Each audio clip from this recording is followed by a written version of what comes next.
Hi everyone, welcome back to the Speak Up Erika podcast. And in today's episode, I'm going to be chatting about self-image and beauty. This is my second time recording this episode, and it's been pretty difficult to record because I realized what I thought about myself as a kid and how that has transpired into the person that I am now and how I think about myself. So it was kind of hard to say it out loud, admit it, and realize those things about me.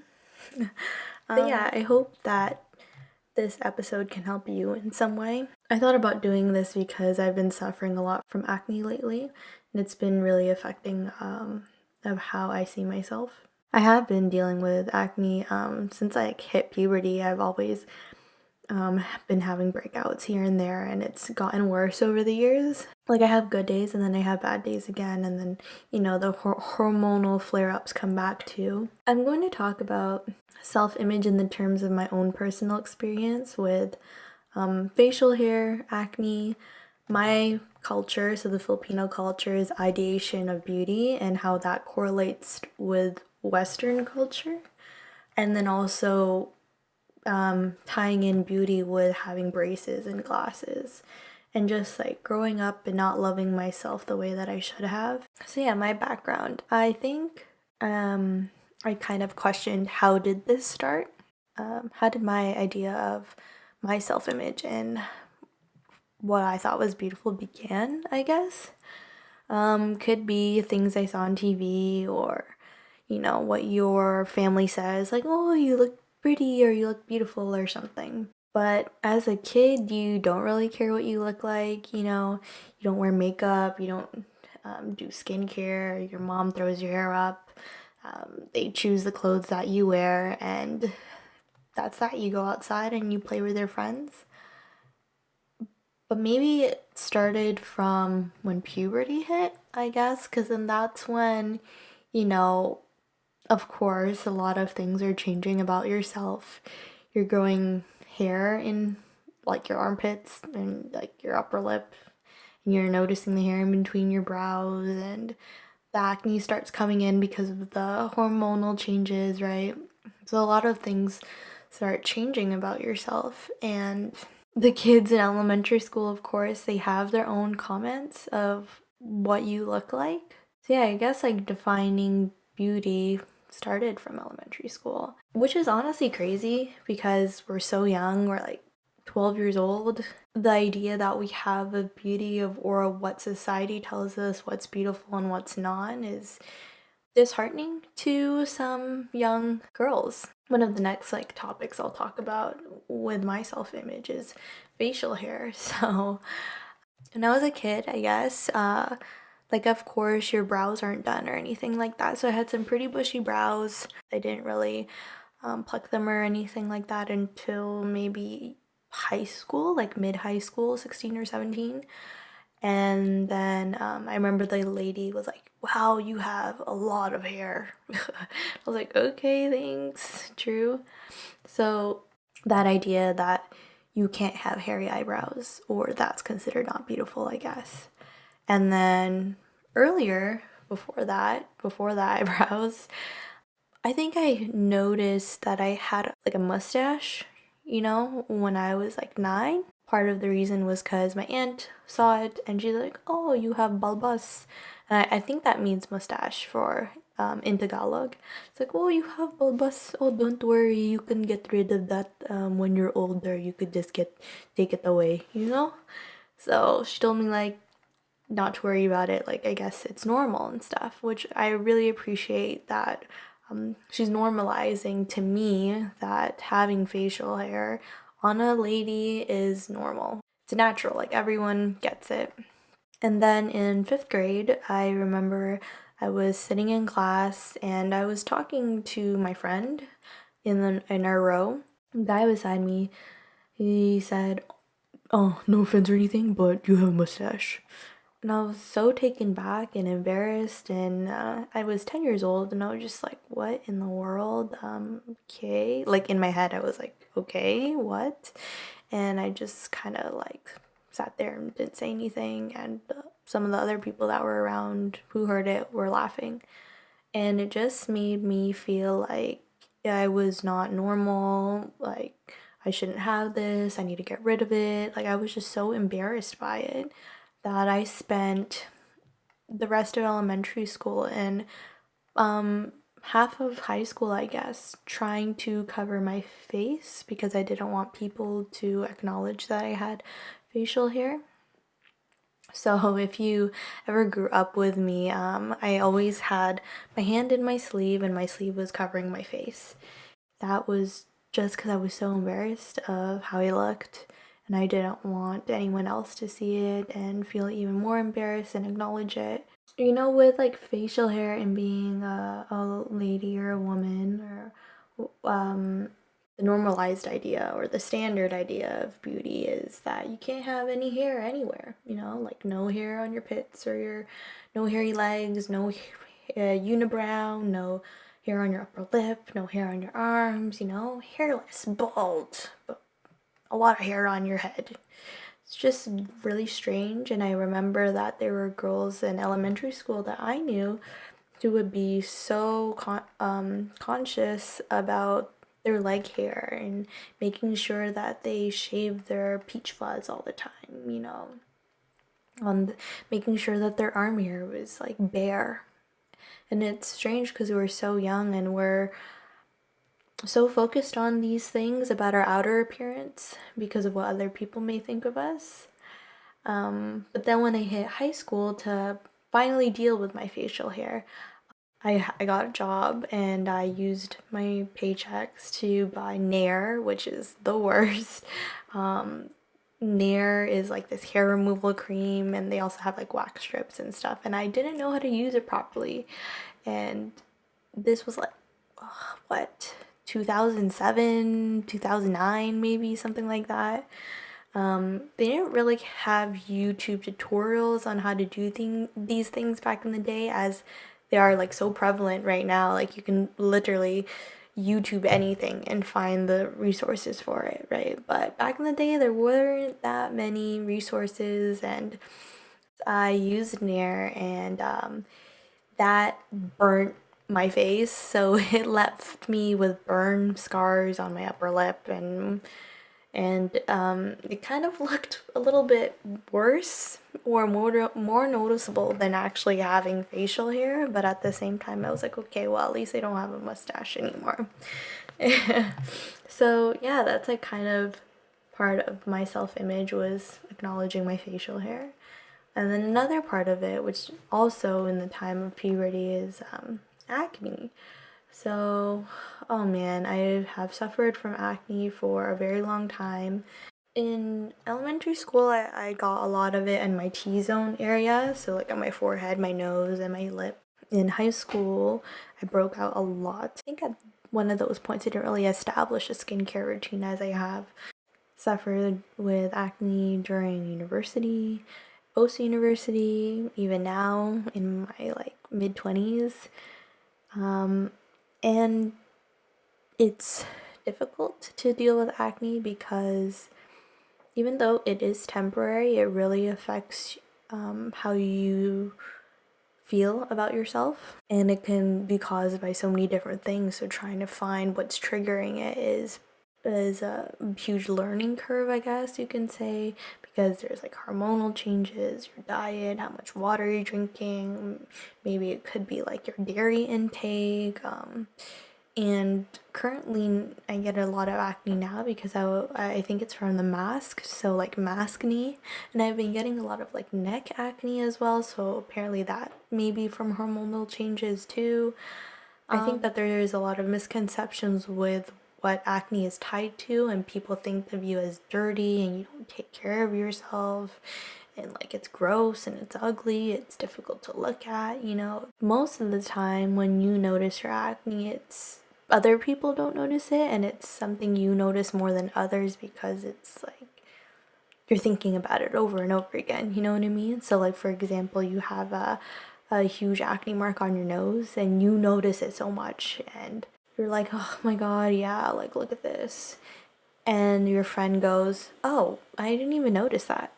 and you're like, oh, so is it all in my head? You know what I mean? So me struggling with acne, and I'm sure a lot of people struggle with this as well. It's such a huge hit to your self-confidence and the way that you perceive yourself. I think another thing, of course, is the idea with beauty and braces and glasses. And I feel like in movies back in the day, they used to take this girl, put braces and glasses on her, and when she takes those things off, then she's like a beautiful princess, you know, like Princess Diaries, right? She had like big curly hair, glasses, and was like a little bit dorky and stuff. And they took off all of those things, made her hair straight, took off her glasses, like changed the way she dressed and stuff. And then all of a sudden she was beautiful. Or if anyone remembers that show Brace Face, and the idea that having braces and it's like, oh, you cling to all this metal clings to you and whatever, this and that, like just having those physical tools to help you see or give you straighter teeth, it was just not seen as beautiful. So yeah, aside from having facial hair and acne and braces and glasses and and just like all those puberty changes, I think a huge hit was also my culture's definition of beauty. So, like in Filipino culture, I would be defined as morena, and that is like the dark skinned Filipinos. So, a lot of the time I'd be growing up, or like my grandma or whatever, they would say, "Ay, ang itim mo, oh my god." And that just pretty much means, oh, you're really dark, or you're really black. Your skin, and I think in our culture we define being white and having white skin as beautiful, like a lot more superior. It's a more superior trait because of like the colonization and how we view white folks. When family members or whatever would say that, I just would not feel comfortable in my own skin. Just being Asian in general, in like in a westernized society where like, oh, squinty eyes or having big flat noses isn't seen as beautiful either. Being white and associating that was a superior trait in the Philippines, that's why they have all those whitening soaps and stuff to make your skin lighter because that's more beautiful to them. But then here, in Western society, I guess you could say that a lot of people try to be more tan, but then does having squinty eyes make you beautiful? Does having like big or flat noses that a lot of Filipinos have make you more beautiful? Because that was also a part of it. If you had like a big flat nose in the Philippines, it's not up to par, it's not up to their standards because they love the pointy noses or, the thin noses, and a lot of that's also tied to white folks and how people in the Philippines see them and they think of them as like powerful and rich and well educated and all those associations, right? So that definitely has played into how I viewed myself as a kid and growing up. And then I think like even another part is also just my height because a lot of Asians are short. And I remember this one person, he would refer to me as a footstool, or my family would also say, like my grandma, my grandma again.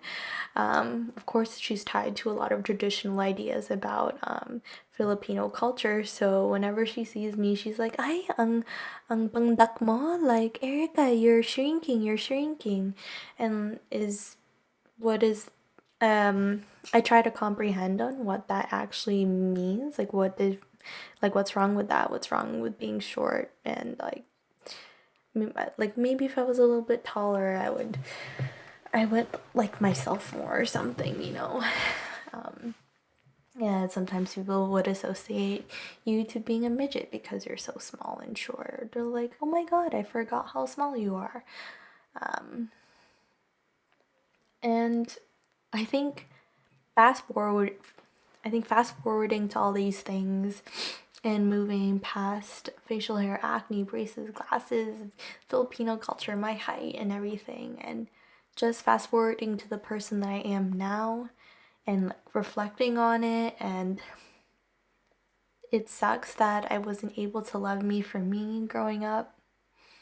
And also, like, sometimes kids are just the worst too. Like in elementary school, lots of kids don't have filters, they don't really acknowledge empathy, and don't think before they speak, right? Like sometimes they're not educated about certain things, so they are ignorant about what comes out of their mouth.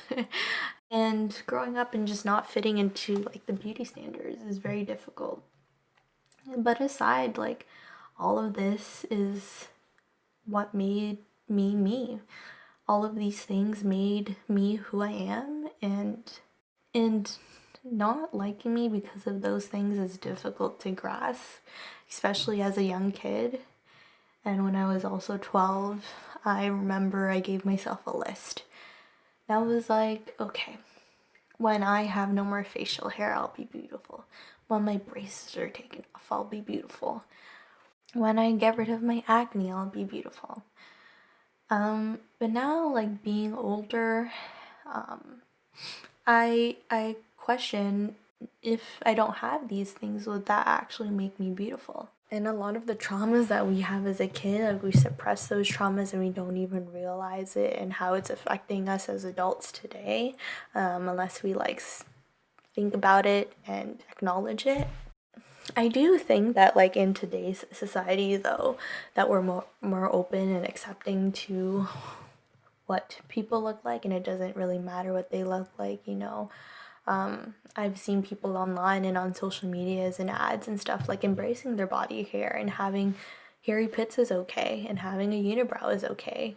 Having a face full of acne and like flare-ups is okay because this is who you are. And it makes me sad that for so long I was so ashamed of all these things, and I had so much self-loathing with the person that I looked like. And I know people say all the time, it doesn't matter how you look like, but it's what matters on the inside. Yeah. um, and that is true. I remember though that there's this article of Business Insider of like 11 scientific reasons that beautiful people are more successful, and it's kind of interesting because they talk about how like this physical trait makes people think about you in this way and da da da and stuff. I'll link it in the podcast notes, but to some extent, sure, I guess. If you're beautiful externally, but your personality is just horrible, I know that people just won't want to be around someone like that. Just because you look beautiful on the outside doesn't make you truly beautiful, you know? It's kind of crazy because, like, for years I just hated the person I was, the person I looked like. If I messed up on anything, I'm a bad person. If I think these bad things, I'm a bad person. And I remember a couple years ago, I think, or a year ago, I shared on social media that as a kid, I told myself that I can't wait to be beautiful. Reflecting on it, it's sad that as kids we feel so negatively about our appearance and lack so much self-confidence. I hope that this isn't making you feel like down, and I don't expect any like, oh my god, Erika, stop this, like, you're so beautiful and stuff. I don't really want any like pity or anything. I'm just sharing my experiences and what I've felt and been through. And I think that, like, the person that I am now and the person that I've grown to be now, I'm still truly learning to love being in my own skin. I'm actually really enjoying wearing the face masks right now, because as I said before, I am suffering from quite a bit of acne, so I'm happy that I don't have to expose most of my face and let the world see that, because I'm still not comfortable of like sharing that with people. What has helped me though, every single night, I would write something that I love about myself, even though it's something I don't like. So say for example, I'll write 3 things like, I love my arms, I love my height, I love my skin. And even though that these are things that I don't truly love about myself yet, it is me And the more I say it, I think that the more that I'll accept it. I think also another thing to point out is that, when people say, oh my God, you're so this, you're so that, like you're so pretty, you're beautiful. And sometimes you can't comprehend it because you don't see yourself the way that other people see you. Your perception of yourself isn't the same as others because you've thought about how you look like in your mind, your headspace for so long. Don't get me wrong, of course, there are days that I definitely feel beautiful and I'm like having a good skin day, like I did my makeup really bomb that day or something that enhances my physical features, and I just feel good about myself, like of course you're gonna fortunately have those days and really appreciate the person that you are, but then it also makes you hit another wall and then you kind of question, am I allowed to feel beautiful? Is it narcissistic that I'm feeling this way? Is posting a selfie because I feel good about myself narcissistic? It's kind of sad, honestly. I think that you should definitely just embrace that you're feeling yourself and you're loving yourself and loving that the way that you look, and it's definitely about balance. And I think that there is a line to like being narcissistic and just having that self-confidence for sure.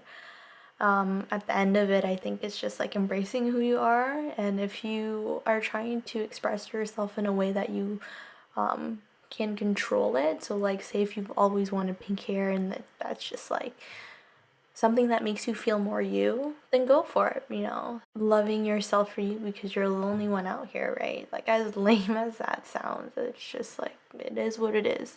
So yeah, I know, I hope like this episode didn't make you like feel negative or sad about things, and I know that a lot of it was just like my past and how negatively I thought about myself that I never realized until making this episode and saying it out loud. But I honestly am very privileged, and I acknowledge that all the time, and I am very thankful of like the person that I am and the way that God has made me, right? I am honestly, I am aware that people have it way worse than I do, and I think that most of it is just like accepting who you are and being okay with being you after some of the trauma that you've been through. That's part of the hard part, right? This is just like my story, my experience, and I hope that sharing it with you can help you in some way. I hope it helps you think about embracing your own insecurities from as a kid and now. Hope it helps you think about your own culture versus Western culture and the beauty standards within that, or what society thinks is beautiful just doesn't matter. And I hope it helps you learn to love yourself for who you are and embrace every part of you, even if it's something that you don't love yet. So yeah, thank you so much for listening to this episode. It's been difficult recording content lately and just not feeling satisfied with what I've been creating. And I just really appreciate the people who are still listening and the people who reach out to me about my content and give me feedback. I really do appreciate you for supporting me, and take care of yourselves. Be safe, and I'll catch you in the next episode. Bye, everyone.